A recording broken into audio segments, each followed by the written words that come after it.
君の背中に伸びている。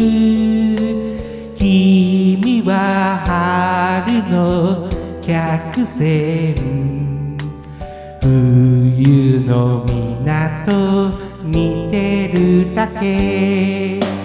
急びれて白抜きの言葉が風に舞うよ。音のないスクリーンだけを眺めてるように、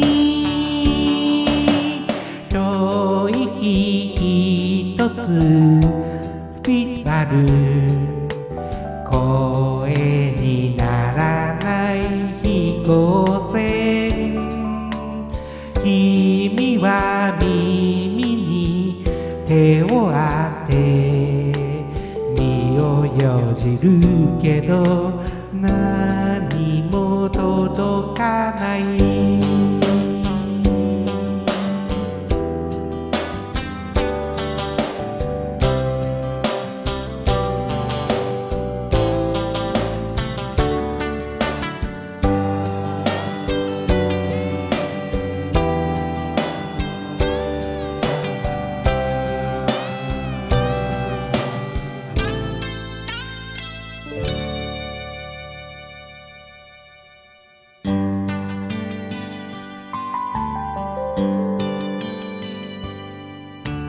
投げたテープからまり、気まずさだけ伝わって動き出した出来は君の人生運び去る。